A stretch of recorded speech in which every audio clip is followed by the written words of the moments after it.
എൻ്റെ പേര് വൃന്ദ. ഞാൻ വരുന്നത് എറണാകുളം ജില്ലയിലെ കാഞ്ഞിരമറ്റം എന്ന് പറയുന്ന സ്ഥലത്തു നിന്നാണ്. എനിക്ക് അൽത്താരയിൽ സാക്ഷ്യം പറയാൻ അനുവദിച്ച അമ്മ മാതാവിനും തിരുക്കുമാരനും കോടാനുകോടി നന്ദി. എൻ്റെ ആദ്യത്തെ ഉടമ്പടി എന്ന് പറയുന്നത് ജനുവരി 19 ഇതേ വർഷം 2024. ഞാനൊരു എയറോസ്പേസ് എഞ്ചിനീയറാണ്. എൻ്റെ ഒരു സാഹചര്യം എന്ന് പറഞ്ഞു കഴിഞ്ഞാൽ ഞാൻ ജർമ്മനിക്ക് വേണ്ടിയിട്ടും ട്രൈ ചെയ്യുന്നുണ്ടായിരുന്നു പാസ്റ്റ് 3 years ആയിട്ട്. അതുപോലെ തന്നെ എൻ്റെ ഹസ്ബൻഡ് ഒരു ഗ്രീക്ക് സിറ്റിസനാണ്. പക്ഷേ ഞാൻ യൂറോപ്പിലേക്ക് പോയിട്ടില്ല. അതിനു മുന്നേ തന്നെ അദ്ദേഹം ഇങ്ങോട്ട് വരികയാണ് ചെയ്തത്. എനിക്ക് അടിക്കടി 2 പ്രാവശ്യം, അതായത് ഞാൻ ജർമ്മനിക്ക് വേണ്ടി അപ്ലൈ ചെയ്യാനായിട്ട് ഒരുങ്ങിയിരുന്ന വിസ എന്ന് വെച്ചാൽ ജർമ്മൻ ജോബ് സീക്കർ വിസയായിരുന്നു. അതായത് ഹൈലി പ്രൊഫഷണൽസ് ആയിട്ടുള്ള ആളുകൾക്ക് വേണ്ടിയിട്ട് ജർമ്മനിയിലേക്ക് നമുക്ക് 6 മാസം, ഇപ്പോൾ നമ്മൾ ഗൾഫ് കൺട്രീസിലൊക്കെ വിസിറ്റിങ്ങിന് പോകുന്ന പോലെ കുറച്ചും കൂടി ഈസി ആയിട്ടുള്ളൊരു എൻട്രി ആയിരുന്നു. എനിക്ക് അത്യാവശ്യം പ്രൊഫഷണൽ എക്സ്പീരിയൻസും അങ്ങനെയുള്ളൊരു എയറോസ്പേസ് മെക്കാനിക്കൽ എഞ്ചിനീയറിംഗ് ഫീൽഡിലും ഇൻഡസ്ട്രിയൽ എഞ്ചിനീയറിംഗ് ഫീൽഡിലൊക്കെ ആയിരുന്നു എൻ്റെ ബാക്ക്ഗ്രൗണ്ട് എന്ന് പറയുന്നത്. അപ്പോൾ പിന്നെ ഞാൻ ജർമ്മൻ B2 വരെ പഠിച്ച ഒരാളാണ്. എനിക്കതിൻ്റെ ആവശ്യമില്ലായിരുന്നിട്ട് കൂടി ഇങ്ങനെയെല്ലാം ഞാൻ ഒരുങ്ങി ജർമ്മനി എന്നുള്ള രാജ്യത്തിന് വേണ്ടി ഒരുങ്ങിക്കൊണ്ടിരിക്കുന്ന സമയമായിരുന്നു. അപ്പോൾ എൻ്റെ ഹസ്ബൻഡ്, അന്ന് ഞങ്ങൾ വിവാഹം കഴിച്ചിട്ടില്ല, ഇവിടെ വരുന്നു. ആക്ച്വലി ഞാൻ യൂറോപ്പിൽ ചെന്നതിന് ശേഷം വിവാഹം കഴിക്കാനുള്ളതായിരുന്നു പ്ലാൻ. അപ്പോൾ ജർമ്മനിക്ക് ഇങ്ങനെ ജോബ് സീക്കർ വിസയ്ക്കുള്ള ഒരു പ്രത്യേകത എന്ന് വെച്ചാൽ നമ്മൾ 6 മാസം അല്ലെങ്കിൽ 1 year മുന്നേ തന്നെ VFSൽ അപ്ലൈ ചെയ്തിട്ട് നമ്മൾ സ്ലോട്ട് കിട്ടാൻ വേണ്ടിയിട്ട് വെയിറ്റ് ചെയ്യും. അപ്പോൾ അവർ നമുക്കൊരു മെയിൽ അയക്കും. അപ്പോൾ ആ സമയത്തെ നമുക്ക് അപ്ലൈ ചെയ്യാൻ പറ്റൂ. അപ്പോൾ ഞാൻ കഴിഞ്ഞ വർഷം ഒരു ഏപ്രിൽ മാർച്ച് സമയമായപ്പോഴത്തേക്കും ജോബ് സീക്കർ വിസയ്ക്കായിട്ട് സ്ലോട്ട് ബുക്ക് ചെയ്തിട്ടിരിക്കുന്ന ഒരു സമയമാണ്, സ്ലോട്ട് കിട്ടാൻ വേണ്ടി.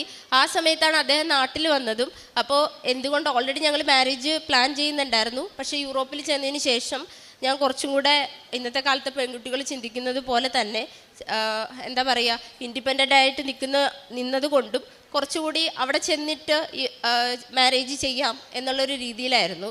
അങ്ങനെ അപ്പോൾ അദ്ദേഹം പറഞ്ഞു നമുക്ക് ഗ്രീക്ക് വിസ അപ്ലൈ ചെയ്യാം. കാരണം അദ്ദേഹം ക്രിസ്ത്യനാണ്, ഞാൻ ഹിന്ദു ആണ്. സോ നമുക്ക് പേരൻസിനെ കാണണം. എൻ്റെ ഫാമിലി എല്ലാം കണ്ടു. അങ്ങനെ എനിക്കും അതേ ഒരു കാര്യം അദ്ദേഹത്തെക്കാൾ ഉപരി എൻ്റെ ഒരു നിർബന്ധമായിരുന്നു. പക്ഷേ unfortunately first Greek visa, even that ടൈമിൽ ഞങ്ങൾ മാരീഡ് അല്ല. അപ്പോൾ ഗ്രീക്ക് വിസ റിജക്റ്റായി. അത് കഴിഞ്ഞ വർഷം ഓഗസ്റ്റ് മാസത്തിലായിരുന്നു. സെക്കൻഡ് ടൈം എഗെയിൻ ഞാൻ ആദ്യമായിട്ടാണ് എൻ്റെ ജീവിതത്തിൽ വിസ അപ്ലൈ ചെയ്യുന്നത്. അപ്പോൾ second time then again visa apply ചെയ്തു, റിജക്റ്റായി. ഗ്രീസിലേക്കുള്ള കാര്യമാണ് പറയുന്നത്. ആ സമയത്താണ് ഞാൻ ഒരു 6-7 മാസം മുന്നേ സ്ലോട്ട് വെച്ചിരിക്കുന്ന ജർമ്മൻ ജോബ് സീക്കർ വിസയ്ക്ക് എനിക്ക് അപ്പോയിൻമെൻറ്റ് കിട്ടുന്നത്. അപ്പോൾ ഇദ്ദേഹത്തിൻ്റെ കഴിഞ്ഞ വർഷം ഒക്ടോബർ 1 ഇദ്ദേഹത്തിന് തിരിച്ചു പോകേണ്ടതായിട്ടുണ്ടായിരുന്നു ഇദ്ദേഹത്തിൻ്റെ രാജ്യത്തേക്ക്. കാരണം അവർക്ക് അവിടെ നിർബന്ധിത മിലിറ്ററി സേവനം ഉണ്ടായിരുന്നു അവരുടെ രാജ്യത്തെ നിയമപ്രകാരം. സോ അദ്ദേഹം അത് ചെയ്യാൻ ബാധ്യസ്ഥനായതുകൊണ്ട് അദ്ദേഹത്തിന് തിരിച്ചു പോകേണ്ടതുണ്ടായിരുന്നു. പിന്നെ ഞങ്ങൾ കുറച്ചും കൂടി പ്രാക്ടിക്കലായിട്ട് ചിന്തിക്കുന്നത് കൊണ്ടിട്ട് തന്നെ ആ സമയത്ത് ഞാൻ പറഞ്ഞു നമ്മളിവിടെ നിന്നിട്ട് അങ്ങനെ കാര്യമില്ല. സോ അദ്ദേഹത്തെ ഞാൻ പറഞ്ഞു വിടുകയാണ് ഉണ്ടായത്. അപ്പോൾ ഞങ്ങൾ മാരേജിന് വേണ്ടി ഈ പോകുന്നതിനേക്കാട്ടിലും മുന്നേ തന്നെ ഞങ്ങൾ മാതാവിൻ്റെ ജന്മദിനത്തിൻ്റെ അന്ന് തന്നെ ഞങ്ങൾ മാരേജ് ചെയ്തിരുന്നു. പക്ഷേ സ്പെഷ്യൽ മാരേജ് ആക്ടിന് ഫോർമാലിറ്റീസ് ഉള്ളത് കൊണ്ട് തന്നെ ഞങ്ങളുടെ രജിസ്ട്രേഷനും കാര്യങ്ങളും വേറെ രീതിയിൽ ചെയ്യണമായിരുന്നു. അപ്പോൾ അതിൻ്റെ സർട്ടിഫിക്കേഷനും കാര്യങ്ങളും കുറച്ച് പ്രശ്നമായതുകൊണ്ടിട്ട് തന്നെ ഞങ്ങൾ ലോയേഴ്സിനെ കണ്ടിരുന്നു. അപ്പോൾ ഈ ഒരു കാര്യങ്ങളൊക്കെ ഭയങ്കര ബുദ്ധിമുട്ടാണ് നമ്മുടെ ഇവിടെ നിന്ന് ചെയ്ത് കിട്ടാൻ വേണ്ടിയിട്ട്.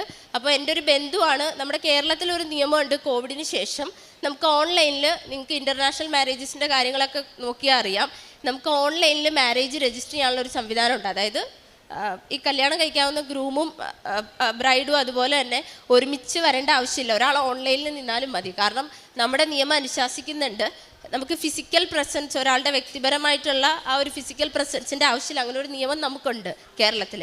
അപ്പോൾ ഇപ്പോൾ എൻ്റെ രജിസ്റ്റർ ഓഫീസ് വരുന്നത് മുളന്തുരുത്തിയാണ്. അവിടുത്തെ ഓഫീസറെ കാണുന്നു. അപ്പോൾ അദ്ദേഹം ഒരു വക്കീൽ, അതായത് ഒരു ലോയർ കൂടിയാണ്. അപ്പോൾ അദ്ദേഹം എന്നെ കുറേ കാര്യങ്ങൾ പറഞ്ഞു. അദ്ദേഹം ഓൾറെഡി നമ്മുടെ നാട്ടിൽ ഒരുപാട് മാരേജുകൾ അങ്ങനെ നടത്തിയിട്ടുണ്ട്. അപ്പോൾ ദൈവാനുഗ്രഹമാണോ എന്താ അറിയില്ല, എൻ്റെ ഒരു ബന്ധുവായിരുന്നു. ഹൈക്കോടതി അതാത് കുറച്ച് ജില്ലകളിലെ നിയമനിർമ്മാണത്തിന് കുറച്ച് ഓഫീസേഴ്സിനെ നിയുക്തപ്പെടുത്തിയിട്ടുണ്ടായിരുന്നു. അതിലെൻ്റെ ഒരു ബന്ധുവാണ് ഈ നിയമനിർമ്മാണത്തിൻ്റെ മേൽനോട്ടത്തിന് ചുമതലയുള്ളത്. അപ്പോൾ അദ്ദേഹത്തിൻ്റെ സഹായത്തോടെ നമുക്ക് ഓൺലൈനിൽ രജിസ്ട്രേഷൻ ചെയ്യാൻ പറ്റി. അപ്പോൾ ഞങ്ങളുടെ മാരേജ് സർട്ടിഫിക്കറ്റ് എന്ന് പറയുന്നത് സർട്ടിഫിക്കറ്റിൽ ഓൺലൈൻ എന്നുള്ള ആ രജിസ്ട്രേഷനിൽ ആ ഒരു കീബോർഡ് ഉണ്ട്. അപ്പം ഇത് ഉടമ്പടിക്ക് മുന്നേ നടന്നൊരു കാര്യമാണ്. ഇത് പറഞ്ഞാലാണ് നിങ്ങൾക്ക് ബാക്കിയുള്ള കാര്യങ്ങൾ ക്ലിയർ ആവുള്ളൂ. അപ്പോൾ അങ്ങനെയാണ് ഞങ്ങളുടെ രജിസ്ട്രേഷൻ നടന്നത്. അപ്പോൾ അതിനുശേഷം ഇദ്ദേഹം പോയി, ഞാൻ എൻ്റെ ജർമ്മൻ വിസ അപ്ലൈ ചെയ്യുന്നു. അപ്പം എനിക്ക് അവിടെ ഫ്രണ്ട്സ് ഓൾറെഡി ഉണ്ട്, എനിക്ക് അല്ലാതെ തന്നെ യൂറോപ്പിൽ ഒരുപാട് ഫ്രണ്ട്സ് ഉണ്ട്. അപ്പോൾ എൻ്റെ ഹസ്ബൻഡ് യൂറോപ്യനാണ്. അങ്ങനെ കുറേ കാര്യങ്ങൾ ഉണ്ടായിരുന്നു. പിന്നെ എനിക്ക് ഓൾറെഡി തന്നെ പ്രൊഫഷണൽ നെറ്റ്വർക്ക് ഉണ്ട്. അപ്പം നമുക്ക് അച്ഛൻ പറയുന്ന പോലെ നമുക്ക് ഒരു ആത്മവിശ്വാസവും കുറേ കാര്യങ്ങൾ ദൈവം കാരുണ്യപൂർവ്വം തരുമ്പോൾ നമ്മൾ പല കാര്യങ്ങളും മറന്നു പോകും. സോ അപ്പം ഞാൻ VFS ബാംഗ്ലൂർ ചെല്ലുന്നു, അപ്ലൈ ചെയ്യുന്നു. പക്ഷേ എൻ്റെ വിസ റിജക്റ്റ് ആവുകയാണ് ചെയ്തത്. അതിനുശേഷം പിന്നീട് ഞാൻ അത് റെമൺസ്ട്രേഷൻ കൊടുത്തു, റിജക്റ്റായി. ഇതായിരുന്നു എൻ്റെ ഒരു അവസ്ഥ ഞാൻ കൃപാസനത്തിലേക്ക് വരുമ്പോൾ. അപ്പോൾ എൻ്റെ മെൻ്റൽ പീസ്, ഒരു മാനസിക ബുദ്ധിമുട്ട്, കുറേ പൈസ നഷ്ടം. ഞാൻ ഭയങ്കര വർക്കഹോളിക്കായിട്ടുള്ളൊരു വ്യക്തിയായിരുന്നു. ഞാൻ വർക്കിൽ നിന്ന് ക്വിറ്റ് ചെയ്തു. അപ്പോൾ ഭയങ്കര മെൻ്റലി ഒരു ഡിപ്രസ്ഡ് ആയിട്ടുള്ളൊരവസ്ഥയിൽ കടന്നു പോകുമ്പോൾ ഞാനിവിടെ വന്നത് എനിക്കൊരു പത്രം കിട്ടിയിട്ടോ എനിക്ക് കൃപാസനത്തെ പറ്റി അറിഞ്ഞിട്ടോ അല്ല. ഞാൻ ഹിന്ദു ആണെന്ന് പറഞ്ഞല്ലോ. ഞാൻ എൻ്റെ വീട്ടിൽ ആത്മീയമായിട്ട് തന്നെ ഒരു വിദ്യാഭ്യാസം തന്നൊരു സാഹചര്യത്തിലാണ് വളർത്തിയിട്ടുള്ളത്. അപ്പോൾ ഞങ്ങൾ അമ്പലത്തിൽ പോവായിരുന്നു, ചക്ലത്ത് കാവിലേക്ക്. ഇതുവഴി ആലപ്പി ഇതുവഴിയായിരുന്നു പാസ് ചെയ്ത് പോയപ്പോൾ എൻ്റെ അമ്മ എന്നോട് പറഞ്ഞു, ഇതാണ് കൃപാസനം പള്ളി എന്നുള്ളത്. അപ്പം പെട്ടെന്ന് എന്തോ എനിക്കൊരു കണക്ഷൻ തോന്നി മനസ്സിൽ, എനിക്കറിയില്ല. ഞാൻ അമ്പലത്തിൽ പോയി തിരിച്ചു വന്നു. പിന്നെയും 1 മാസം കഴിഞ്ഞിട്ടാണ് ഞാൻ അപ്പീൽ കൊടുത്ത വിസ റിജക്റ്റ് ആയത്. അങ്ങനെ ഇരുന്ന് കഴിഞ്ഞപ്പോൾ ഭയങ്കര മെൻ്റലി ഞാൻ കൊളാപ്സായി. എനിക്ക് എന്ത് ചെയ്യണമെന്ന് അറിഞ്ഞുകൂടാ. അപ്പോൾ ഞാനൊരു ദിവസം ഇങ്ങോട്ട് ജനുവരി 19 കൃപാസനത്തിലേക്ക് തന്നെ വരികയാണ് ചെയ്തത്. അതായത് വേറെ എനിക്കറിയില്ല, എനിക്കൊരു പത്രം കിട്ടിയിട്ടില്ല, ഒന്നുമില്ല. ഞാൻ വിചാരിക്കുന്നു എന്നെ പരിശുദ്ധ അമ്മ അല്ലെങ്കിൽ ഈശോ വിളിച്ചു എന്ന് ഞാൻ വിചാരിക്കുന്നു. യാതൊരു ഇതുമില്ലാതെ ഞാനിവിടെ വന്നു. അങ്ങനെ ഞാൻ വന്നു. അന്ന് തന്നെ ഞാൻ ഉടമ്പടി എടുത്തു. എനിക്കറിയില്ല. പക്ഷേ ഞാൻ വീട്ടിൽ ചെന്നപ്പോൾ എൻ്റെ ഒരു ധാരണ എന്ന് പറയുന്നത് മാതാവിനോടാണ് നമ്മൾ ഉടമ്പടി ചെയ്യുന്നത്. ഈശോയുടെ ഒരു റോൾ അതിലെനിക്ക് ആധികാരികമായിട്ട് അറിയില്ല. ഞാൻ വീട്ടിൽ ചെന്ന് മെഴുകുതിരി കത്തിച്ചപ്പോൾ പറഞ്ഞൊരു കാര്യം എന്ന് വെച്ചാൽ, ഞാനൊരു കാത്തലിക് സ്കൂളിലൊക്കെയാണ് പഠിച്ചതും, ബോർഡിംഗ് സ്കൂളിലൊക്കെ. അപ്പോൾ എനിക്ക് ഈശോയായിട്ട് ഞാനൊരു 5-6 വർഷം കുർബാനയൊക്കെ സ്കൂളിൻ്റെ നിയമപ്രകാരം അറ്റൻഡ് ചെയ്ത ആളാണ്. ഈശോയോട് വളരെ അടുത്ത് നിന്ന ഒരാളാണ്. പക്ഷേ പിന്നീട് നമ്മുടെ ജീവിത സാഹചര്യങ്ങൾ, കൾച്ചറൽ ഡിഫറൻസ് ഒക്കെ വീട്ടിലേക്ക് വന്നപ്പോൾ തിരിച്ച് പിന്നെയും ഹിന്ദുവിസം ആ ഒരു രീതിയിലേക്ക് വന്നു. അപ്പം ഞാൻ തിരിച്ച് വീട്ടിൽ ചെന്നപ്പോൾ ഈശോയുടെ ഒറ്റ കാര്യമേ പറഞ്ഞുള്ളൂ. ഈശോ എൻ്റെ ജീവിതം മുഴുവൻ ഞാൻ ഈശോ ആയിട്ട് എനിക്കറിയില്ല, ഇവിടുത്തെ ഉടമ്പടിക്ക് പുറമെ ഞാൻ ഈശോയോട് അങ്ങനെ ഒരു പ്രോമിസ് ചെയ്തു, ഞാനൊരു ഉടമ്പടി ചെയ്യുകയാണ്. ഈശോയോട് അങ്ങനെ ഞാൻ സത്യം പറഞ്ഞു, ഞാനും എൻ്റെ അപ്കമിങ് ജനറേഷൻസ് അങ്ങനെ ഉണ്ടെങ്കിൽ അങ്ങനെ ഒരു ജനറേഷനും ഈശോയോട് ചേർന്നായിരിക്കണം എന്നുള്ളത്. അതിനുശേഷം എൻ്റെ ജീവിതത്തിൽ ഒരുപാട് മാറ്റങ്ങളുണ്ടായി. ഞാൻ നന്നായിട്ട് പ്രേക്ഷിത പ്രവർത്തനം ചെയ്യുമായിരുന്നു. ഞാൻ 14, 15, 18 കെട്ട് പത്രങ്ങൾ. 1 മാസം എൻ്റെ വിസ കിട്ടാൻ വേണ്ടിയിട്ടല്ല, എനിക്കൊരു മാനസികമായിട്ടുള്ള ഒരു സമാധാനം കിട്ടി തുടങ്ങി. അങ്ങനെ നമ്മൾ സറണ്ടർ ആവുക എന്ന് പറയുമല്ലോ, അങ്ങനെ ഒരു സാഹചര്യത്തിൽ. അപ്പോൾ അങ്ങനെ ഇരുന്നപ്പോൾ എൻ്റെ അമ്മയാണ്. അമ്മ കുറേ കൂടി അപ്സെറ്റായി കണ്ടപ്പോൾ അമ്മ ഈ ഒരു ഫെയ്ത്തിലേക്ക് വരണമെന്ന് എനിക്ക് ആഗ്രഹം ഉണ്ടായിരുന്നു. പക്ഷെ നമുക്കൊരാളെ പോയി പുഷ് ചെയ്യാൻ പറ്റില്ലല്ലോ. അപ്പം ഞാൻ എന്ത് ചെയ്തു, അമ്മേൻ്റെ കൂടെ പ്രെയറിലൊക്കെ വരുമായിരുന്നു. പക്ഷെ ഞാൻ മാതാവിനോട് പറഞ്ഞു, എൻ്റെ അമ്മ 1 മന്തിനുള്ളിൽ ഉടമ്പടി എടുക്കാൻ ഇടയാക്കണമേ എന്നുള്ളത്. അത് വേറൊരു കാര്യത്തിനുമല്ല, ഞാൻ അനുഭവിക്കുന്ന സമാധാനവും കാര്യങ്ങളും എൻ്റെ അമ്മയ്ക്ക് കിട്ടണം എന്നുള്ളൊരാഗ്രഹം എനിക്കുണ്ടായിരുന്നു. അത് മാത്രമേ ഉണ്ടായിരുന്നുള്ളൂ അതിൻ്റെ പിന്നിലുള്ളൊരു ഉദ്ദേശം എന്നുള്ളത്. അപ്പോൾ ഈ പറഞ്ഞ പോലെ എൻ്റെ ഉടമ്പടി നിന്ന് 1 മാസം കഴിഞ്ഞപ്പോഴത്തേക്ക് ആ ദിവസം എൻ്റെ അമ്മ വന്ന് ഉടമ്പടി എടുക്കുകയുണ്ടായി. എൻ്റെ അമ്മയുടെ അനിയത്തിക്ക് ഹൈ ഷുഗർ 500 അത്രയൊക്കെ ആയി. അവർ മെഡിസിൻ കഴിക്കാൻ ഭയങ്കര ബുദ്ധിമുട്ട് കാണിക്കുന്നുണ്ടായിരുന്നു. അങ്ങനെ ചിറ്റയ്ക്ക് വയ്യാത്തതുകൊണ്ട് അമ്മ വന്ന് ഉടമ്പടി എടുക്കുകയുണ്ടായി. പിന്നെ എൻ്റെ ഫസ്റ്റ് ഉടമ്പടിയിൽ ഒരു പ്രധാനപ്പെട്ട സംഭവം എന്ന് പറഞ്ഞു കഴിഞ്ഞാൽ, എൻ്റെ ഏറ്റവും അടുത്തൊരു സുഹൃത്ത് UK ഉണ്ടായിരുന്നു. ആൾ പ്രഗ്നൻ്റ് ആയിരുന്നു. ആളുടെ ഫാമിലി അതിനുശേഷം അടുത്തില്ലാത്തൊരവസ്ഥ വന്നു. റൂംമേറ്റ് ഇല്ലായിരുന്നു, അപ്പാർട്ട്മെൻറ്റിൽ തനിച്ച്. ആ കുട്ടി വയറ്റിൽ വെച്ച് നഷ്ടമായി.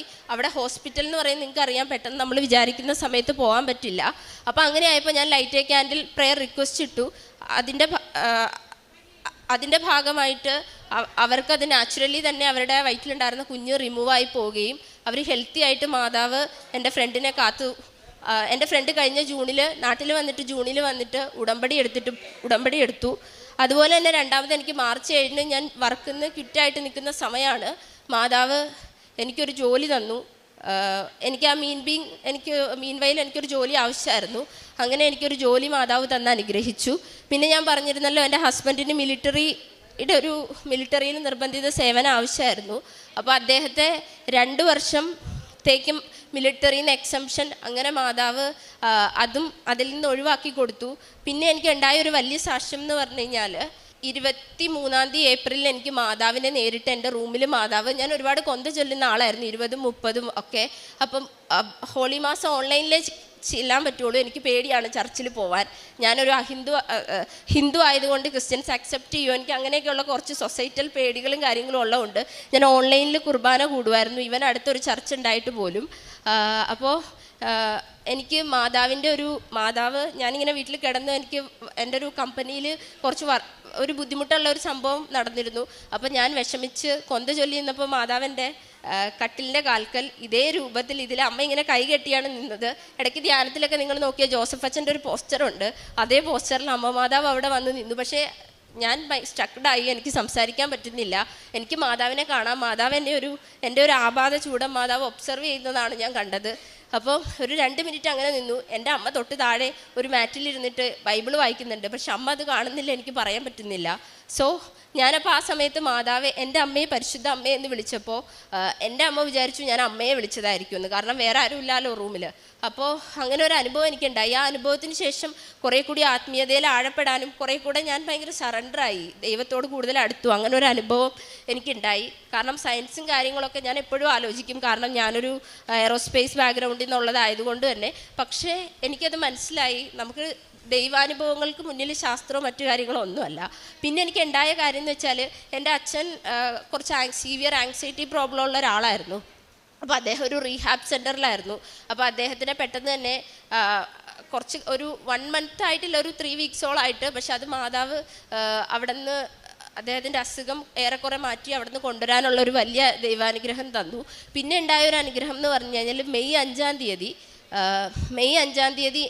ഞാൻ എല്ലാ ആഴ്ചയും ഇവിടെ ധ്യാനത്തിന് വരുന്നതാണ്. സെപ്റ്റംബർ 8 വരെ എല്ലാ ആഴ്ചയും ഞാൻ വന്നിട്ടുണ്ട്. ചില ആഴ്ചകളിൽ 2 ദിവസമോ 3 ദിവസമൊക്കെ ലീവ് അനുസരിച്ചൊക്കെ വരും. അപ്പോൾ അങ്ങനെ വരാനായിട്ട് രാവിലെ എണീക്കുന്നതിന് മുന്നോടിയായിട്ട് എനിക്കൊരു സ്വപ്നം ഉണ്ടായി.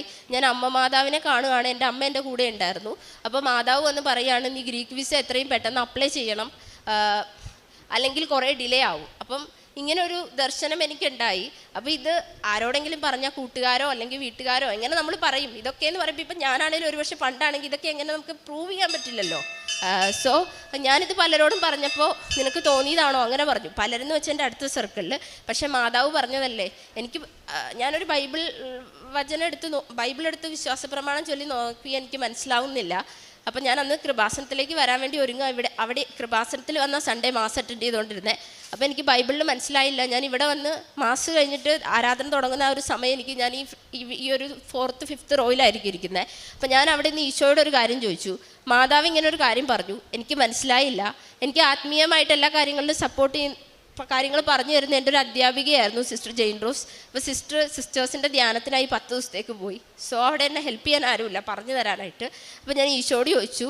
എന്നിട്ട് ഞാൻ ബൈബിള് പ്രാർത്ഥിച്ച് കൊന്ത ചൊല്ലി വിശ്വാസ പ്രമാണം ചൊല്ലിയപ്പോൾ അപ്പസ്തോല പ്രവർത്തനങ്ങൾ 17 തോന്നുന്നു, ഏതൻസിലേക്ക് എന്നുള്ളൊരു ഹെഡിങ്. ഏതൻസ് എന്ന് വെച്ചാൽ ഗ്രീസിൻ്റെ തലസ്ഥാനമാണ്. അത് പൗലോസ്ലീഹ ഏതൻസിലേക്ക് പോകുന്നതുമായിട്ട് ബന്ധപ്പെട്ട. അപ്പോൾ എൻ്റെ കണ്ണ് നിറഞ്ഞൊഴുകി, കാരണം ദൈവം നമ്മളെപ്പറ്റി എത്ര കരുതലോടുകൂടിയാണ്. അപ്പം ഞാൻ തിരിച്ചു ചെന്നു. അപ്പോൾ എൻ്റെ മനസ്സിലൊരു വചനം കിടക്കുകയാണ്, അനുസരണം ബലിയേക്കാൾ ശ്രേഷ്ഠമാണ്. എൻ്റെ ഉടമ്പടിയിൽ 2 കാര്യമുണ്ട്. ഈശോ എന്നോട് പുറപ്പാട് 13:21 പറഞ്ഞു തന്നു. അതായത് നിനക്ക് യാത്ര ചെയ്യാനായിട്ട് പകൽ മേഘത്തിലും അതുപോലെ തന്നെ രാത്രി വഴികാട്ടുവാനായിട്ട് അഗ്നിസ്തംഭമായിട്ടും വരും എന്നുള്ളത്. എനിക്ക് ആകാശത്തിൽ ഒരുപാട് ഈശോയുടെ രൂപങ്ങൾ കാണുന്നുണ്ടായിരുന്നു. മെഴുകുതിരിയിൽ എന്നും മാതാവും ഈശോയും രാവിലെ വൈകിട്ടും ഇതുവരെ ഒരു ദിവസം പോലും മുടങ്ങാതെ എന്നും ഉണ്ടാവുമായിരുന്നു. ആ വചനം ഈശോ എനിക്ക് തന്ന വാക്കാണ്. തിരിച്ച് ഞാൻ പാലിച്ച വാക്ക് അനുസരണം ബലിയേക്കാൾ ശ്രേഷ്ഠമാണെന്നുള്ളൊരു വചനമായിരുന്നു. ഞാൻ എല്ലാ കാര്യങ്ങളും ഇവിടെ നിന്ന് പറയുന്നത് ഫോളോ ചെയ്യുമായിരുന്നു. പിന്നെ എനിക്ക് ഈ വചനം ആര് പറഞ്ഞു, ഏത് ബൈബിൾ എന്ന് എനിക്കിപ്പോഴും അറിയില്ല. ഞാൻ 5ാം ക്ലാസ്സിൽ കാത്തലിക് സ്കൂളിൽ പഠിക്കുമ്പോൾ ആദ്യമായിട്ട് ആ ക്ലാസ് റൂമിൽ എൻ്റർ ചെയ്യുമ്പോൾ അവിടുത്തെ ബോർഡിൽ എന്നും വചനം എഴുതിയിടും. അന്ന് എൻ്റെ ക്ലാസ് ടീച്ചർ ദയാ സിസ്റ്റർ കുറിച്ചിട്ട വചനമായിരുന്നു. അപ്പം ഞാൻ എൻ്റെ സിസ്റ്റേഴ്സിനെയൊക്കെ നന്ദിയോടെ ഓർക്കുന്നു. അവർ പാകിയ വിത്ത് ഇന്ന് മുളച്ച് വൃക്ഷമായിട്ട് മാറിയിരിക്കുന്നു. എൻ്റെ അധ്യാപകരെല്ലാം ഞാൻ ഒരുപാട് നന്ദിയോടെ ഓർക്കുന്നു. ഇപ്പോഴും ഞാൻ അവരുമായിട്ട് നല്ല അടുപ്പാണ്. അവർക്കൊക്കെ തിരിച്ചെനിക്ക് കുറേ കാര്യങ്ങൾ ചെയ്യാൻ പറ്റി. ഇനി ഞാൻ പറഞ്ഞു വരുന്നത്, മാതാവ് ഇങ്ങനെ എനിക്കൊരു ദർശനം തന്നു. അപ്പോൾ ഇനി ഞാൻ തന്നെ ചെയ്യുന്ന പരിപാടി നിർത്തി, കാരണം എല്ലാം ഫെയിലായി, റിജക്റ്റ് ആയല്ലോ. ഞാനൊരു കൺസൾട്ടൻറ്റിനെ സമീപിച്ചു. ഞാൻ ഗ്രീക്ക് വിസയാണ് അപ്ലൈ ചെയ്യാനാണ് ആവശ്യപ്പെട്ടത്. അപ്പോൾ കൺസൾട്ടൻറ്റ് പറഞ്ഞു, മാം അത് പറ്റില്ല, കാരണം ഗ്രീക്ക് വിസ നിങ്ങൾക്ക് ഇത്ര റിജക്ഷൻ ഉണ്ട്, ശങ്കൻ 3 തവണ. സോ അതുകൊണ്ട് നമുക്ക് സ്വിറ്റ്സർലൻഡ് നോക്കാം. കാരണം എൻ്റെ ഹസ്ബൻഡ് സ്വിറ്റ്സർലൻഡിലായിരുന്നു വർക്ക് ചെയ്യുന്നത്. മിലിറ്ററിന്ന് എക്സംഷൻ കിട്ടിയ അദ്ദേഹത്തിന് മാതാവ് ഈശോൻ തന്നെ സ്വിറ്റ്സർലൻഡിൽ ജോലി ഒരുക്കി കൊടുത്തു. അപ്പോൾ സ്വിറ്റ്സർലൻഡിലേക്ക് അപ്പോൾ ഞാൻ വിചാരിച്ചു ടൂറിസ്റ്റ് വിസ അല്ലെങ്കിൽ വിസിറ്റിങ്ങിൽ പോയതിന് ശേഷം ഗ്രീസിലേക്ക് പോവാം, അവിടെ നിന്ന് ഷെങ്കൻ വിസ ആകുമ്പോൾ ഈസി മൂവ് ചെയ്യാനുള്ള ഓപ്ഷനുണ്ട്. അപ്പോൾ അങ്ങനെ ഇരുന്ന സമയത്ത് അപ്പോൾ അദ്ദേഹം എന്നോട് പറഞ്ഞു എടുത്ത് ചാടി ചെയ്യണോ, നമുക്ക് കുറച്ചുകൂടി നോക്കാം. അപ്പോൾ ഞാൻ പറഞ്ഞു ഇല്ല, എൻ്റെ മനസ്സിൽ ഞാൻ പറഞ്ഞു ഇല്ല, മാതാവ് പറഞ്ഞതാണ്, ആര് പറഞ്ഞാലും ചെയ്യില്ല, എൻ്റെ വചനം അനുസരണം ബലിയേക്കാൾ ശ്രേഷ്ഠം. പക്ഷെ വേറൊരു ഓപ്ഷൻ ഇല്ല. ഞാൻ പ്രാർത്ഥിച്ചൊക്കെ ഒരുങ്ങി സ്വിസ് വിസ അപ്ലൈ ചെയ്യാൻ വേണ്ടി എനിക്ക് കൊച്ചിയിൽ സ്ലോട്ട് ഉണ്ടായിട്ടും പ്രേക്ഷിത പ്രവർത്തനം ചെയ്യാൻ വേണ്ടി ഞാൻ ബാംഗ്ലൂർ പോയി. എൻ്റെ അമ്മയ്ക്ക് എല്ലാ ഭാഷകളിലും ഉള്ള പത്രം പ്രേക്ഷിത പ്രവർത്തനം ചെയ്യണമെന്ന് ആഗ്രഹമായിരുന്നു. അത് മാനിച്ച് ഞാൻ ബാംഗ്ലൂരിൽ 3 ദിവസം, എക്സ്ട്രാ ഒരു ദിവസത്തെ ആവശ്യമുള്ളൂ, 3 ദിവസം പോയി. അവിടെ നിങ്ങൾക്കറിയാമായിരിക്കും ധർമാരം സെൻറ്റ് തോമസ് ചർച്ചിൽ എന്നും മാസ് അറ്റൻഡ് ചെയ്തു. അങ്ങനെ പ്രേക്ഷിത പ്രവർത്തനങ്ങൾ ചെയ്തു, വിസയ്ക്ക് അപ്ലൈ ചെയ്തു. തിരിച്ച് ഗോപാലന്മാള് ബാംഗ്ലൂർ VFSന് മുറ്റത്ത് വന്നപ്പോൾ കൊടിയ വെയിൽ, ആ വെയിലത്തും ഒരു വലിയ മഴവില്ല് എനിക്ക് വേണ്ടി അവിടെ വിരിഞ്ഞു. ഞാനവിടെ മുട്ടുകുത്തി പ്രാർത്ഥിച്ചു. പക്ഷെ എനിക്ക് വിസ കിട്ടിയില്ല എന്നുള്ളതാണ് എൻ്റെ വിശ്വാസം. ഞാനവിടെ പ്രഖ്യാപിച്ചു. പക്ഷേ തിരിച്ചു വന്നു. എനിക്ക് വിസയെ പറ്റിയല്ല, എനിക്ക് ഈശോയോട് അന്നേരം ഞാൻ ആഴപ്പെട്ടിരുന്നു. ഞാൻ അവിടെ നിന്ന് എൻ്റെ അപ്പാർട്ട്മെൻറ്റ് മാറി ഈ തൃപ്പൂണിത്തുറ അടുത്ത് ഉദയംപേരൂർ വന്നു. എനിക്ക് ഡെയിലി ഹോളി മാസ് അറ്റൻഡ് ചെയ്യാം, വളരെ സ്വാതന്ത്ര്യം. ഞാൻ ഡെയിലി കുർബാനയ്ക്ക് പോകുന്നുണ്ട്. എന്നിട്ടാണ് 6 മണിക്ക് വീട്ടിൽ നിന്ന് ഇറങ്ങും, 9:30ക്കാണ് ഓഫീസ്. പക്ഷെ കുർബാനയ്ക്ക് കൂടിയിട്ട് അപ്പം തിരിച്ച് വന്നു. ഈ ഉടമ്പടി ജീവിതത്തിലാണ് എൻ്റെ വിസ റിജക്റ്റായി വന്നു. അപ്പോൾ എന്നെ എല്ലാവരും കുറ്റപ്പെടുത്തിയില്ല. എൻ്റെ അടുത്ത ആത്മീയമായിട്ടിരുന്ന എൻ്റെ അധ്യാപിക, എൻ്റെ അമ്മ, എൻ്റെ കുറേ ക്വാളിറ്റി സർക്കിൾ ഉണ്ടല്ലോ ഉടമ്പടിയിൽ, അവരിൽ എല്ലാവരും അല്ല, ചിലർ പറഞ്ഞു മാതാവ് പറഞ്ഞതാണോ, ഉറപ്പാണോ, അല്ലെങ്കിൽ എൻ്റെ വിശ്വാസത്തിൻ്റെ ഒരു വെട്ടലേറ്റു എന്ന് പറയില്ലേ, നമുക്കിത് പ്രൂവ് ചെയ്യാൻ പറ്റാത്ത കാര്യമാണല്ലോ. അപ്പം എൻ്റെ ടീച്ചർ എന്നോട് ചോദിച്ചു, വൃന്ദ അതുള്ളതാണോ, അല്ലെങ്കിൽ നിനക്ക് തോന്നിയതാവോ? ഭയങ്കര സങ്കടമായി എനിക്ക്. കാരണം എനിക്കെൻ്റെ ഇവൻ എൻ്റെ ഹസ്ബൻഡ് എന്നോട് പറഞ്ഞു, നിങ്ങൾക്കറിയാം യൂറോപ്യൻസാണ്, അദ്ദേഹം ഒരു ക്രിസ്തീയ പാരമ്പര്യമുള്ള കുടുംബത്തിൽ നിന്നാണ്. എങ്കിൽ കൂടി അദ്ദേഹം ചോദിച്ചു, ഞാനന്ന് പറഞ്ഞിരുന്നു എൻ്റെ 7ാമത്തെ പേജ് പാസ്പോർട്ടിലെ 7ാമത്തെ പേജിൽ അമ്മ മാതാവ് എനിക്ക് വിസ തരുമെന്ന്. എവിടെ 7ാമത്തെ പേജിലെ വിസ എന്ന് ചോദിച്ചു. എനിക്കൊന്നും പറയാനില്ല. നമുക്കിതൊന്നും പറഞ്ഞ് ജയിക്കാനോ ആളുകളെ പറഞ്ഞിതാക്കാനോ പറ്റില്ല. അങ്ങനെ ഇരുന്നു. ജൂലൈ 5-ന് ഞാൻ ജോബ് ക്വിറ്റ് ചെയ്തു. എനിക്ക് വർക്കിലും എനിക്ക് ഹെൽത്ത് ഇഷ്യൂസും കാര്യങ്ങളും, ഞാൻ വർക്ക് ചെയ്തൊരു സ്റ്റാർട്ടപ്പായിരുന്നു. അതിൽ എൻ്റെ കുറച്ച് റോളുകളുണ്ടായിരുന്നു. ഒരു പർട്ടിക്കുലർ ഡിപ്പാർട്ട്മെൻറ്റ് റേസ് ചെയ്യാൻ, അത് കാര്യങ്ങളൊക്കെ ഭംഗിയായി ചെയ്തു. ഞാൻ ഇറങ്ങിയപ്പോൾ ഞാൻ തിരിച്ച് നേരെ കൃപാസനത്തിലേക്കാണ് വന്നത്. കാരണം അമ്മ വന്ന ജോലിയാണല്ലോ, നമുക്ക് ചുമ്മാ ദൈവത്തോട് ചോദിക്കണമല്ലോ എന്ന് വിചാരിച്ചിട്ട് ഇവിടെ വന്നു. എനിക്കിപ്പോൾ യെസ് എന്നുള്ള ആൻസറാണ് ബൈബിളിലൂടെ ഈശോയും പരിശുദ്ധ അമ്മയും തന്നുകൊണ്ടിരുന്നത്. അങ്ങനെയായി ഞാൻ മുഴുവൻ സമയ പ്രേക്ഷിത പ്രവർത്തനത്തിലേക്ക് ഇറങ്ങി. പല സ്ഥലങ്ങളിൽ, എനിക്കിവിടെ നിന്ന് ഒരു ആൻറ്റി ഉണ്ട് സുമ എന്ന് പറയുന്നത്, ഞങ്ങൾ ഒരുമിച്ച് പല സ്ഥലങ്ങളിൽ പോയി, ദൂരെ തൊടുപുഴ അങ്ങനെയുള്ള സ്ഥലങ്ങളിൽ പോയി പ്രേക്ഷിത പ്രവർത്തനം. ഞാൻ എറണാകുളം ജനറൽ ഹോസ്പിറ്റലിൽ, തൃപ്പൂണിത്തുറ ഗവൺമെൻറ് ഹോസ്പിറ്റൽ, എൻ്റെ ആദ്യ ഉടമ്പടിക്കാലത്ത് ഞാൻ ഡെയിലി ഒരു ഓൾഡ് ഏജ് ഹോമിൽ ഡെയിലി സർവീസ് ചെയ്യുമായിരുന്നു. അങ്ങനെ എനിക്ക് ഒരുപാട് അപ്പച്ചനമ്മച്ചിമാർ, അങ്ങനെ ഞാൻ ആ ഒരു ഇതിലേക്ക് പൂർണ്ണമായിട്ടും, എനിക്ക് വിസ എന്നുള്ളതോ എൻ്റെ ഉടമ്പടി നിയോഗങ്ങളൊന്നും എൻ്റെ മുന്നിലില്ല. ഞാൻ ഈശോയിലോട് കൂടുതൽ ആഴപ്പെട്ടു. അങ്ങനെ ഒരു ഉടമ്പടി ജീവിതം ഇങ്ങനെ മുന്നോട്ട് പോയിക്കൊണ്ടിരിക്കുമ്പോൾ ഇവിടെ വരും. ശരിക്കും പറഞ്ഞാൽ ഞാനങ്ങ് വേറെ പുറത്ത് ലോകത്തെപ്പറ്റി എനിക്കൊരു വിവരമില്ലെന്ന് പറയാം. ഞായറാഴ്ചകളിൽ ഇവിടെ ആരാധനയ്ക്ക് വരും, ഡെയിലി കുർബാന, കൊന്ത. അതിൻ്റെ ഇടയ്ക്ക് 40 ദിവസവും. അതിൻ്റെ ഇടയ്ക്ക് ഞാൻ മാതാവിനോടൊരു വഴക്കുണ്ടാക്കി. വ്യക്തിപരമായിട്ട് ഞാൻ മാതാവിനോട് പറഞ്ഞു, മാതാവ് എന്നെ എൻ്റെ വിശ്വാസം എനിക്ക് പ്രഖ്യാപിക്കാൻ പറ്റാതാക്കി. എൻ്റെ ഉറ്റവരും ഉടയവരുമായിട്ടുള്ള ആൾക്കാർ, എവിടെ നിൻ്റെ വിസ എന്നുള്ള രീതിയിൽ, എൻ്റെ വിശ്വാസത്തിനാണല്ലോ എന്നുള്ളൊരു രീതിയിൽ ഞാൻ കുറച്ചൊക്കെ മുഖം വേർപ്പിച്ച് എൻ്റെ അടുപ്പം കൊണ്ടിട്ടാണ് അങ്ങനെ ഇരുന്നു. ഞാൻ കുർബാനയ്ക്ക് പോയപ്പോൾ ഈശോ എന്നോട് പറഞ്ഞു, അങ്ങനെ ചെയ്യരുത്. എൻ്റെ മനസ്സിലുള്ള തോന്നലുകളാണ് ദൈവം സംസാരിക്കുന്നതായിട്ട്. അങ്ങനെ ഞാൻ 40 ദിവസം ഉപവാസം എടുത്തു. 40 ദിവസത്തെ ഉപവാസം എന്ന് പറഞ്ഞാൽ തീക്ഷ്ണമായ പ്രാർത്ഥനയോടുകൂടി രാവിലെ ഹോളി മാസ് അറ്റൻഡ് ചെയ്യും. ചില ദിവസം ഞാൻ 2 കുർബാനകൾ അറ്റൻഡ് ചെയ്തിട്ടുണ്ട്. അപ്പോൾ എനിക്ക് കുർബാന മുടക്കാൻ പറ്റാത്ത ഒന്നാണ്. പക്ഷെ എനിക്ക് പള്ളി പോകുമ്പോൾ ശരിക്കും പേടിയാണ്. ക്രിസ്ത്യൻസ് ആളുകൾ ചോദിക്കുമ്പോൾ, നമ്മൾ ഇത്രയും പ്രാർത്ഥിക്കുകയൊക്കെ ചെയ്യുമ്പോൾ കുർബാന സ്വീകരിക്കണില്ലേ എന്ന് പറയുമ്പോൾ നെഞ്ചത്തൊരു വാള് കൊണ്ട് കുത്തിയ പോലെയാണ്. പക്ഷേ ഞാൻ കുർബാനയ്ക്ക് പോകും, കൊന്ത ചൊല്ലും, കുരിശിൻ്റെ വഴി ചൊല്ലും. ഇങ്ങനെയുള്ള കാര്യങ്ങൾ, ഉടമ്പടി ജീവിതം, പ്രേക്ഷിത പ്രവർത്തനം, ഇങ്ങനെയൊക്കെ ആയിട്ട് മുന്നോട്ട് പോകുമ്പോൾ, ഒരിക്കൽ പ്രേക്ഷിത പ്രവർത്തനം ചെയ്തിട്ട് വരുമ്പോൾ എൻ്റെ ഹസ്ബൻഡ് എന്നെ സ്വിറ്റ്സർലൻഡിൽ നിന്ന് വിളിക്കുകയാണ്. ഇന്ന് നമ്മുടെ ഗ്രീസിലെ വീട്ടിൽ നമ്മുടെ നെയ്ബർ ആൻറ്റി ഒരു കോഫി കുടിക്കാൻ വേണ്ടി അവരുടെ ഒരു രീതി അനുസരിച്ച് വന്നു. അപ്പോഴാണ് അറിയുന്നത് ആ ആൻറ്റിയുടെ മരുമകൻ, അതായത് ഇവരുടെ വീടിൻ്റെ ഒരു റോഡ് ഓപ്പോസിറ്റ് അപ്പുറത്തെ വീട്ടിലെ ഒരു ചേച്ചിയുണ്ട് ദിമിത്ര. അവരുടെ ഹസ്ബൻഡ് എംബസിയിലാണ് വർക്ക് ചെയ്യുന്നത്. അപ്പോൾ എംബസിയിലാണ് വർക്ക് ചെയ്യുന്നത്. അപ്പോൾ നമുക്ക് എംബസിയിൽ പോയിട്ട് നമ്മുടെ പേപ്പറുകളും കാര്യങ്ങളും ചെയ്യാനോ അല്ലെങ്കിൽ നമ്മുടെ ഇഷ്യൂസ് അവരെ അവതരിപ്പിക്കാൻ സമയമുണ്ട്. ഓക്കെ, ഞാൻ അത്രമാത്രം പറഞ്ഞു. ഞാൻ മാതാവിനോട് എന്താണോ ഇഷ്ടം അത് നടക്കട്ടെ എന്നുള്ള രീതിയിൽ പോയിക്കൊണ്ടിരുന്നു. അങ്ങനെയായപ്പോൾ ഇദ്ദേഹം പെട്ടെന്ന് എന്നോട് പറഞ്ഞു, സെപ്റ്റംബർ 11 ഞാൻ ഇന്ത്യയിലേക്ക് വരികയാണ്, നമുക്ക് 12-ാം തീയതി തന്നെ സെപ്റ്റംബർ 12 ഇദ്ദേഹം വരുവാണ്. 11-ാം തീയതി നമുക്ക് 12-ാം തീയതി തന്നെ എംബസിയിൽ പോകേണ്ടി വരും. നമ്മുടെ ഫ്രണ്ട് അവിടെ കാര്യങ്ങളൊക്കെ ചെയ്യും. ശരിക്കും പറഞ്ഞാൽ എനിക്ക് ഭയങ്കര ബുദ്ധിമുട്ടായിരുന്നു, കാരണം എൻ്റെ കുർബാന മുടങ്ങുമല്ലോ എന്നുള്ളതായിരുന്നു ആ സമയത്ത്. പക്ഷെ മാതാവിൻ്റെ ഇഷ്ടം, ഈശോയുടെ ഇഷ്ടം, ഞാൻ ഈശോ ആയിട്ട് ആഴപ്പെട്ടു, വളരെ അടുപ്പത്തിലായി. ഞാൻ എൻ്റെ ഉടമ്പടി വസ്തുക്കളും കാര്യങ്ങളും, എനിക്ക് 2-3 ഡ്രസ്സേ ഉള്ളൂ, ഞാൻ അതൊന്നുമല്ല കരുതി. എൻ്റെ ബൈബിള്, എൻ്റെ പുസ്തകം, അതുപോലെ എൻ്റെ എല്ലാ ഡോക്യുമെൻറ്റ്സിലും ഞാൻ വിശ്വാസ പ്രമാണം ചൊല്ലി, കുർബാന കഴിഞ്ഞ് കൊന്ത ചൊല്ലി, വിശ്വാസ പ്രമാണം ചൊല്ലി, ഉപ്പ്, അതുപോലെ തന്നെ ശരിക്കും പാസ്പോർട്ടിലൊന്നും എല്ലാ പേജിലൊന്നും ഉടമ്പടി തൈലം തേക്കാൻ പറ്റില്ല, പക്ഷെ ഞാൻ എല്ലായിടത്തും എൻ്റെ ഒരു വിശ്വാസത്തിൻ്റെ ഇതുകൊണ്ട് ഞാൻ തേച്ചു, വളരെ മൈന്യൂട്ടായിട്ട്. അങ്ങനെ ഇതെല്ലാമായിട്ട് ഞാൻ ഡൽഹിക്ക് 11-ാം തീയതി പോയി. ഇദ്ദേഹം 12-ാം തീയതി രാവിലെ വന്നു. ഞങ്ങൾ എംബസിയിലേക്ക്, ഗ്രീക്ക് എംബസിയിൽ ഇതിനു മുന്നേ ഞങ്ങൾ ഒരുപാട് പ്രാവശ്യം മെയിൽ അയച്ചു, കൊറിയർ അയച്ചു, 1 വർഷമായിട്ട് വിളിക്കുന്നു, 0 റെസ്പോൺസ്. നിയമപരമായിട്ട് ഞങ്ങൾക്ക് ചെല്ലാനായിട്ടുള്ള യാതൊരു സാധ്യതയുമില്ല. അങ്ങനെയുള്ള സ്ഥലത്ത് മാതാവ് ഞങ്ങളുടെ സ്വന്തം അയൽക്കാരൻ അല്ലെങ്കിൽ കൂട്ടുകാരനായിട്ടുള്ള ബാബിസ് എന്ന ബ്രദറിനെ, അദ്ദേഹത്തെ അവിടുത്തെ വിസ സീൽ ചെയ്യുന്ന ഓഫീസറാക്കി മാതാവ് മാറ്റി. അതിനുശേഷം പക്ഷേ എനിക്കറിയില്ലായിരുന്നു അത്. ഞാൻ ചെല്ലുന്നു, എംബസി ചെല്ലുന്നു, വെയിറ്റ് ചെയ്യുന്നു, പേപ്പറുകൾ കൊടുക്കുന്നു. ആക്ച്വലി ഞങ്ങളുടെ മാരേജ് രജിസ്റ്റർ ചെയ്യാനാണ് ശ്രമം നടത്തിയത് ഗ്രീക്ക് എംബസിയുടെ ബേസിൽ. പക്ഷേ കുറേ ടൈം എടുക്കുന്നു, 2 hours അറൗണ്ട്. അപ്പം എൻ്റെ പോക്കറ്റിൽ ഉപ്പ് ഇങ്ങനെ തൂളി അങ്ങനെ കുറച്ച് പൊടിയായിട്ടിട്ടുണ്ടായിരുന്നു. അല്ലാതെ എടുത്ത് അവരുടെ മുന്നിൽ വെച്ച്, ഞാൻ എൻ്റെ ഹസ്ബൻഡിൻ്റെ മുന്നിൽ പോലും അങ്ങനെ കാണിച്ചില്ല. നമ്മുടെ വിശ്വാസം, നമ്മുടെ ഉടമ്പടി. അപ്പം ഞാൻ അവിടെ എംബസിയുടെ ഉള്ളിലും ഒരു ഡോർ അവർ അടയ്ക്കും, നമ്മൾ പുറത്ത് വെയിറ്റ് ചെയ്തിരിക്കും. അങ്ങനെ ഇരിക്കുന്ന സമയത്ത് ഒരു സ്ത്രീ വന്നു. അപ്പം ഞാൻ ഈ അംബാസിഡർ, ഗ്രീക്ക് അംബാസിഡറിൻ്റെ പേര് അക്കീറ്റി, സെക്കൻഡ് നെയിം എനിക്ക് പറയാൻ പ്രയാസമാണ്. അപ്പോൾ അവരെ ഫോട്ടോ ഒക്കെ എടുത്ത് നോക്കി വെച്ചിട്ടൊക്കെ ഉണ്ട്, പ്രാർത്ഥിക്കുമ്പോഴൊക്കെ ഈശോയുടെ ഇടയ്ക്കൊക്കെ സമർപ്പിച്ചിട്ടുണ്ട് മാതാവിനോടും. അവരാണ് വന്നതെന്ന് എനിക്ക് മനസ്സിലായില്ല. അവർ വന്ന് അരമണിക്കൂറോളം ഞങ്ങളോട് സംസാരിച്ചിട്ട് പറഞ്ഞു, ഇവൻ അവരുടെ മാരേജ് ഞങ്ങളുടെ മാരേജിന് സമാനമായിട്ടുള്ളതാണ്, 7 വർഷം എടുത്തു, അവരുടെ ഹസ്ബൻഡ് ഈജിപ്ഷ്യനാണ്, സോ ചാൻസ് ഒന്നും ഇല്ല എന്ന് പറഞ്ഞു. പക്ഷേ എനിക്ക് പേടിയൊന്നും തോന്നിയില്ല, കാരണം നമ്മളെ കൊണ്ടുപോയത് ആരെ, ഈശോ മാതാവും അല്ലേ. അങ്ങനെ ഞാൻ വെയിറ്റ് ചെയ്തു. കുറച്ച് കഴിഞ്ഞപ്പോൾ ഒരു 2-2.5 മണിക്കൂർ കഴിഞ്ഞപ്പം അംബാസിഡറിൻ്റെ തൊട്ട് താഴെയുള്ള ഒരു ഉദ്യോഗസ്ഥനാണ്, അയാളുടെ ഫുൾ നെയിം അദ്ദേഹത്തിന് പറയാൻ എനിക്കറിയില്ല, പാനോസ് എന്ന് ചുരുക്കപ്പേര് പറയും, ഗ്രീക്കിൽ അത് മാതാവ് എന്നാണ് അർത്ഥം, പരിശുദ്ധ അമ്മയുടെ പേരിലുള്ള അദ്ദേഹം വന്നു. അവിടെ കൂടെ ഞങ്ങളുടെ ഈ സുഹൃത്തായിട്ടുള്ള ബാബിസ് എന്ന് പറയുന്ന ഉദ്യോഗസ്ഥനും വന്നു. അദ്ദേഹം എന്നോട് പറഞ്ഞൊരു കാര്യം, എന്നോട് ക്ഷമിക്കണം, നിൻ്റെ പേപ്പർ എനിക്ക് ചെയ്യാൻ പറ്റില്ല, കാരണം അതിനകത്ത് ഓൺലൈൻ എന്നുള്ള രജിസ്ട്രേഷൻ്റെ വാക്ക് വന്നതുകൊണ്ടിട്ടാണ്, നിനക്കിത് മാറ്റാൻ പറ്റുമോ, നിനക്ക് വേണ്ടി ഞാൻ ചെയ്യാമെന്ന് പറഞ്ഞു. ഞാൻ പറഞ്ഞു, സർ ഇത് പോസിബിൾ അല്ല, കാരണം ഓട്ടോ ജനറേറ്റ് ആണ് നമ്മുടെ സർട്ടിഫിക്കറ്റ്സ് എല്ലാം, ഇന്ത്യൻ സോഫ്റ്റ്വെയർ സിസ്റ്റമാണ്.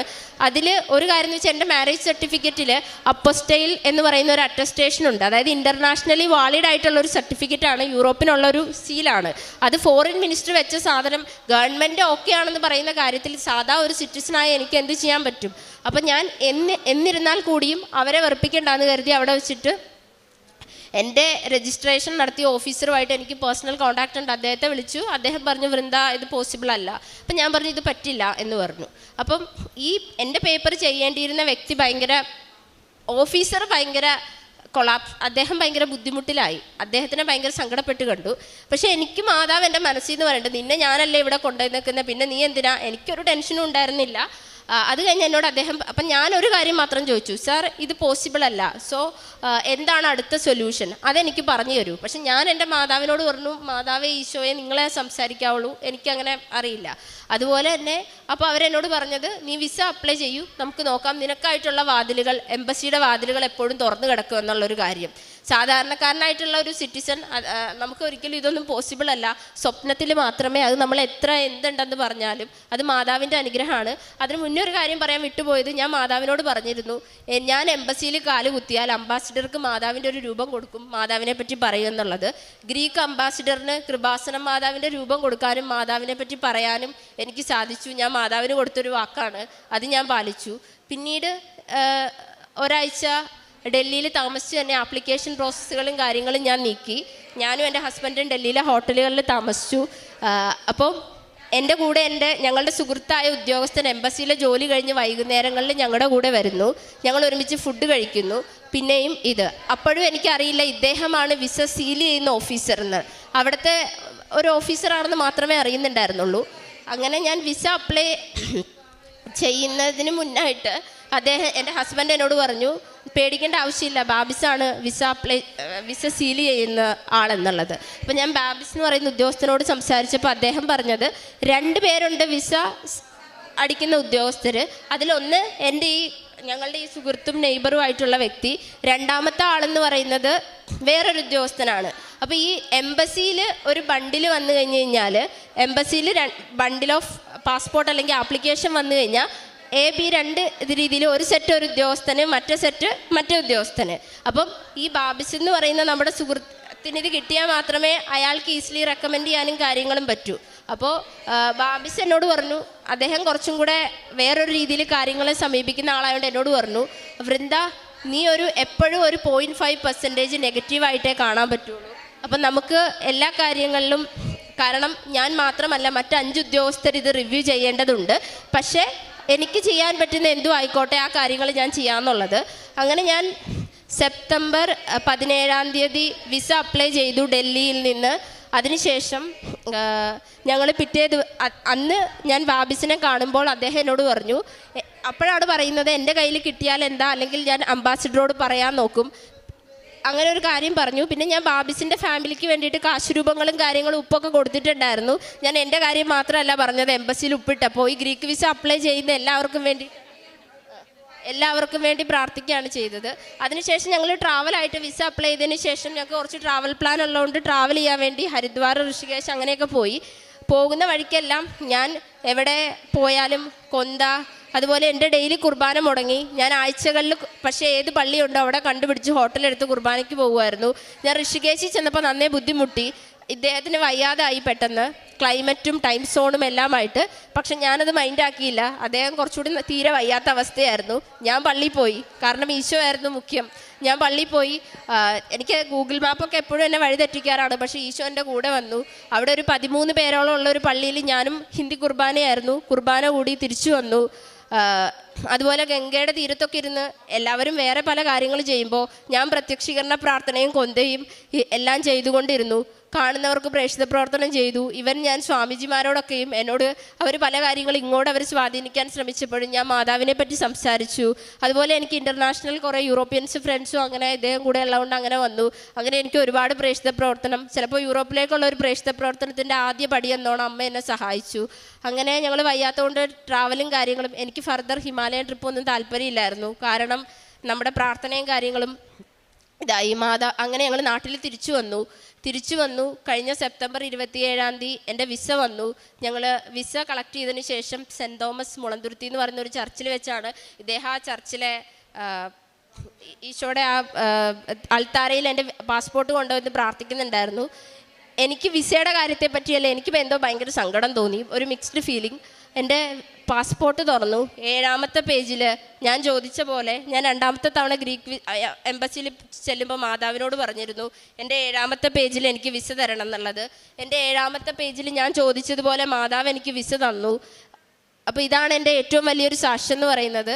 ഈ വിസ വെറും ഒരു പേപ്പറോ അല്ലെങ്കിൽ മാതാവ് നമുക്കൊരു ഇട്ട് തന്നൊരു ഭൗതികമായിട്ടുള്ള കാര്യം മാത്രമാണെന്നാണ് ഞാൻ വിചാരിക്കുന്നത്. ദൈവം ഈശോയിലേക്കും പരിശുദ്ധ അമ്മയിലേക്കും കൂടുതൽ അടുക്കാനും കൂടുതൽ കാര്യങ്ങൾ ചെയ്യാനൊക്കെ ഉള്ള ഒരു ദൈവാനുഗ്രഹം എനിക്ക് തന്നു. എൻ്റെ സാക്ഷ്യം ഞാൻ ചുരുക്കുന്നതിന് മുന്നോടിയായിട്ട്, ഞാൻ ഈ ഡൽഹിയിലേക്ക് പോകുന്നതിനേക്കാളും മുന്നേ പൂർണ്ണമായിട്ട് ഉപവാസം എടുത്ത് ഒരു ദിവസം വീട്ടിൽ ഫുൾ ടൈം ഇരുന്ന് പ്രാർത്ഥിക്കുക എന്നല്ല, എൻ്റെ ഒരു പ്രാർത്ഥന എന്ന് വെച്ചാൽ ഈശോയുടെ മുന്നിൽ കുറേ നേരം സൈലൻ്റായിട്ടിരിക്കുകയാണ്, സംസാരിക്കും, അതായത് മനസ്സിൽ. അങ്ങനെ ഇരുന്നപ്പോൾ ഈശോ എന്നെ ഓർമ്മിപ്പിച്ച് തന്നൊരു കാര്യമാണ്. ഞാനൊരു കാത്തലിക് ബോർഡിംഗ് സ്കൂളിലാണ് പഠിച്ചത്. ഡെയിലി കുർബാന, പ്രാർത്ഥന എല്ലാം ഉണ്ട്. അങ്ങനെ ഞാൻ 10th കഴിഞ്ഞ ആ സ്കൂളിൽ നിന്ന് പോരുമ്പോഴത്തേക്കും ഏറ്റവും ലാസ്റ്റ് ചെയ്ത കാര്യം അവിടുത്തെ അൾത്താരെ കുരിശ് വരച്ച് പ്രാർത്ഥിച്ച് മടങ്ങുന്നൊരു പതിവാണ് എല്ലാവരും. ഞാനും അങ്ങനെ ചെയ്തപ്പോൾ ഞാൻ ഈശോയോട് അന്നൊരു കാര്യം പറഞ്ഞിട്ടുണ്ടായിരുന്നു. പ്രാർത്ഥനയിലോ ഒന്നിലോ ആയിട്ട് പറഞ്ഞല്ല, വെറുതെ പറഞ്ഞതാണ്. ദൈവം അത് കാര്യമായിട്ട് എടുത്തു. ഞാൻ കാര്യമായിട്ടാണ് പറഞ്ഞത്. ഞാൻ പറഞ്ഞത് എൻ്റെ സാഹചര്യങ്ങൾ മാറും, ഞാൻ പള്ളിയോ അല്ലെങ്കിൽ അങ്ങനെ ഇല്ലാത്ത വേറൊരു സാഹചര്യത്തിലേക്കാണ് തിരിച്ചെൻ്റെ വീട്ടിലേക്ക് പോകുന്നത്. ഞാൻ മറന്നാലും എന്നെ മറക്കരുതെന്ന് എന്നെ എൻ്റെ ദൈവം പറഞ്ഞില്ല. എനിക്ക് ദൈവം എൻ്റെ ജീവിതത്തിൽ കൂടുതൽ നല്ല കാര്യങ്ങൾ ഞാൻ ചോദിച്ചതിൽ ഇരട്ടിയായി. ദാവീദിനെ ഉയർത്തിയ പോലെ കർത്താവ് എന്നെ ഉയർത്തി. ഞാൻ ആഗ്രഹിച്ച ഡിഗ്രികൾ വാരിക്കോരി തന്നു. ഞാൻ ആഗ്രഹിച്ച ഗുരുക്കന്മാർ എനിക്ക് തന്നു, എല്ലാം തന്നു. ഞാൻ വിചാരിക്കാത്ത ഒരു യൂറോപ്പിലേക്കുള്ള ഒരു കുടുംബം എനിക്ക് തന്നു. എനിക്ക് ഈശോയോടും മാതാവിനോടും പറയാനുള്ളത്, എന്നും ഞാനും എൻ്റെ കുടുംബവും അമ്മയുടെ ഉടമ്പടിയിലായിരിക്കും. ഉടമ്പടി എന്നുള്ളത് ഒരു ജീവിതക്രമമാണ്. അത് ഒരുപാട് എന്നിലെ മനുഷ്യനെ ഒരുപാട് ഉയർത്തി.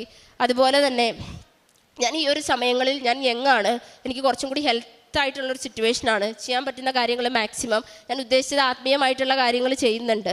അപ്പോൾ പിന്നെ അതുപോലെ ദൈവം അനുഗ്രഹിച്ചാൽ ഈശോയെ സ്വീകരിക്കാനുള്ള ഒരു കൃപ എനിക്കുണ്ടാവും. അതിലേക്കുള്ള കാര്യങ്ങൾ അടുത്തുകൊണ്ടിരിക്കുന്നു. ഞാൻ ആ ഒരു വലിയ ദിവസത്തിനായിട്ട് കാത്തിരിക്കുന്നു. ഇത്രയും അനുഗ്രഹങ്ങൾ തന്ന അമ്മ മാതാവിനും തിരുക്കുമാരനും 1000 നന്ദി. ഉൽപ്പത്തിയുടെ പുസ്തകം 12 അബ്രാഹത്തെ വിളിക്കുന്ന കർത്താവിനെ നാം കാണുന്നുണ്ട്. നിന്റെ ദേശത്തെയും ബന്ധുക്കളെയും പിതൃഭവനത്തെയും വിട്ട് ഞാൻ കാണിച്ചു തരുന്ന നാട്ടിലേക്ക് പോവുക. ഞാൻ നിന്നെ വലിയൊരു ജനതയാക്കും, നിന്നെ ഞാൻ അനുഗ്രഹിക്കും, നിന്റെ പേര് മഹത്തമമാക്കും. വൃന്ദ എന്ന മകള് തൻ്റെ അമ്മയായ ഓമനയോടൊപ്പം ഇവിടെ വന്ന് ഈ സാക്ഷ്യം പങ്കുവയ്ക്കുമ്പോൾ ഈ മകൾ പറഞ്ഞ ഓരോ അനുഭവങ്ങളും ദൈവം കൈപിടിച്ച് നടത്തുന്ന അനുഭവങ്ങളാണ്. അതായത് തനിക്ക് സ്വന്തമല്ലാത്ത ഒരു ദേശത്തേക്ക് അബ്രാഹത്തെ പറിച്ചു നടുന്ന ദൈവത്തിൻ്റെ കരുതൽ, അത് അബ്രാഹം അങ്ങ് സ്വീകരിക്കുകയാണ്. ഒന്നും അറിയില്ല അബ്രാഹത്തിന്. ആ അവസരത്തിലാണ് അബ്രാഹം തൻ്റെ സ്വന്തക്കാരെ എല്ലാം വിട്ടിട്ട് ദൈവം പറഞ്ഞ ദേശത്തേക്ക് പോവുക. ഗ്രീക്കുകാരനാണ് തൻ്റെ ഹസ്ബൻഡ്. അപ്പോൾ ആ വ്യക്തിയുമായിട്ടുള്ള വിവാഹത്തിൻ്റെ സർട്ടിഫിക്കറ്റ്, അത് ഗ്രീക്ക് കൺട്രിയുടെ വാലിഡിറ്റി അതിന് കിട്ടണം. അപ്പോൾ അതിന് വേണ്ടിയിട്ട് ആ സർട്ടിഫിക്കറ്റിൻ്റെ ഒരു കാര്യം, അതുപോലെ തന്നെ 4 പ്രാവശ്യം തടസ്സപ്പെട്ടിരുന്ന തൻ്റെ വിസ, ആ വിസയുടെ തടസ്സം മാറണം. ഇതൊക്കെ ഈ മകളുടെ നിയോഗത്തിലുണ്ടായിരുന്നു. താൻ പഠിച്ചത്, താൻ വന്ന മുറ്റം, അത് കത്തോലിക്ക സിസ്റ്റേഴ്സിൻ്റെ കൂടിയാണ്. തന്നെ അവർ വളർത്തി, തനിക്കവർ നല്ല ഒരു അടിസ്ഥാനം തന്നു എന്നൊക്കെ ഈ മകൾ പറഞ്ഞു. അപ്പോൾ തീർച്ചയായും ഇന്ന് എത്രയോ മക്കൾ ഇതുപോലെയൊക്കെ പറയുവാനായിട്ട് വെമ്പൽ കൊള്ളുന്നുണ്ടാകും. തങ്ങൾക്ക് കിട്ടിയ ഒരു ചെറുപ്പത്തിലെ ചെറുപ്രായത്തിൽ തങ്ങൾക്ക് കിട്ടിയ ഈശോ, ആ ഈശോ ഈ മകളിൽ നിന്ന് അകന്നു പോയില്ല. താനൊരു എയറോനോട്ടിക്കൽ സ്പേസ് എൻജിനീയറാണ്. അപ്പോൾ തനിക്ക് നല്ല ഒരു പൊസിഷൻ, നല്ല ഒരു ജോലി, ഇതൊക്കെ ഈ മകൾക്കുണ്ട്. ആ ഒരു അവസരത്തിലും തനിക്ക് തൻ്റെ ഈശോയെ മറക്കാതെ വിശുദ്ധ കുർബാനയിലുള്ള പങ്കാളിത്തം, അതുകൊണ്ടൊക്കെ തന്നെയല്ലേ അമ്മ വന്ന് ഈ മകളോട് പല കാര്യങ്ങൾ പറഞ്ഞത്, ഈശോ പല കാര്യങ്ങൾ തോന്നിച്ചത്. ഇതെൻ്റെ ഒരു തോന്നലാണോ എന്നറിയില്ല, ചിലപ്പോഴെനിക്ക് പറഞ്ഞു കൊടുക്കാൻ വാക്കുകളില്ല. എന്നാലും ഞാൻ എൻ്റെ അമ്മയെ വിശ്വസിച്ചു. അമ്മ പറഞ്ഞ വഴിയെ തന്നെ ഞാൻ പോയി. അതുകൊണ്ട് പിന്നീട് വന്നത് എന്തൊക്കെയാണ്? എല്ലാം നന്മയ്ക്കായിട്ട്. ആരൊക്കെ അവിശ്വസിച്ചാലും ഈ മകൾ അവിശ്വസിച്ചില്ല. ഈശോയും അമ്മയും പറഞ്ഞു കൊടുത്ത ആ വഴിയെ തന്നെ പോയി. അതുകൊണ്ടാണ് നോഹയുമായുള്ള ഉടമ്പടിയിൽ ഒരു മഴവില്ല് ആകാശത്ത് തെളിയുന്നുണ്ട്. അതായത് ഭൂമിക്ക് മേലെ സർവ്വജീവജാലങ്ങളുമായുള്ള എൻ്റെ ഉടമ്പടിയാണിതെന്ന് പറഞ്ഞുകൊണ്ടാണ് നോഹയ്ക്ക് ആ മഴവില്ലിലൂടെ ദൈവം പ്രത്യക്ഷനാകുന്നത്. അങ്ങനെ പിന്നെ തൻ്റെ ഫാസ്റ്റിങ്, താൻ 40 ദിവസം ഉപവസിച്ചു, പ്രാർത്ഥിച്ചു. തൻ്റെ ഓരോ ദിവസത്തെയും പ്രാർത്ഥനകളൊക്കെ എങ്ങനെ, ഇതൊക്കെ ഈ ഒരു അഭ്യസ്തവിദ്യയായ ഒരു പെൺകുട്ടി ഇതിനൊക്കെ തയ്യാറാകുന്നെങ്കിൽ, അതും ആ മകള് ഈശോയെ മാമോദീസായിലൂടെ സ്വീകരിച്ച മകളല്ല, പരമ്പരാഗതമായി ഈശോയെ സ്വീകരിച്ച എത്രയോ മക്കൾ നമ്മുടെ കുടുംബത്തിലുണ്ട്. അവരൊക്കെ ഇന്ന് ഈ ഒരു സാക്ഷ്യം കേൾക്കുമ്പോൾ നാമൊക്കെ ചിന്തിക്കണം, നാം എവിടെ നിൽക്കുന്നു. ഇന്ന് തന്നെ എല്ലാ രീതിയിലും ഉയർത്തിയ ഓരോന്നിനും പ്രതിബന്ധങ്ങൾ വന്നു. പക്ഷേ ആ പ്രതിബന്ധങ്ങളിലൊന്നും തളർന്നു പോയില്ല. കൊന്തയായിരുന്നു ബലം. അമ്മ മാതാവിൻ്റെ പ്രത്യക്ഷീകരണ പ്രാർത്ഥനയായിരുന്നു തൻ്റെ ശരണം. ഈശോയോട് തനിക്ക് കൂടുതൽ അടുക്കുവാൻ അങ്ങനെ കഴിഞ്ഞു. ഒരിക്കലും ഞാൻ ഈശോയെ വിട്ടുപോകില്ല എന്ന് ഈശോയോട് പറഞ്ഞു. എന്നെ ചേർത്ത് നിർത്തണമെന്ന് ഞാൻ പറഞ്ഞു. ഞാൻ മറന്നാലും എന്നെ മറക്കല്ലേ എന്ന് ഞാൻ പറഞ്ഞിട്ടുണ്ട്. ഇങ്ങനെയൊക്കെ വാതോരാതെ ഈശോയോട് സംസാരിക്കുന്ന, ഇന്ന് ഈശോയുടെ ഏറ്റവും പ്രിയപ്പെട്ട മകളായിട്ട് ഇവിടെ വന്നെന്ന് സാക്ഷ്യം പറയുന്ന ഈ മകളെയും കുടുംബത്തെയും ദൈവം കൂടുതൽ അനുഗ്രഹിക്കട്ടെ എന്ന് പ്രാർത്ഥിച്ചുകൊണ്ട്, അവർക്ക് ഭാവി ജീവിതത്തിൽ എല്ലാവിധ നന്മകളും ഉണ്ടാകട്ടെ എന്ന് ആശംസിച്ചുകൊണ്ട് നമുക്ക് കരങ്ങളടിക്കാം. ഈശോയ്ക്കും അമ്മയ്ക്കും നന്ദി പറയാം. യേശുവേ നന്ദി, യേശുവേ സ്തുതി.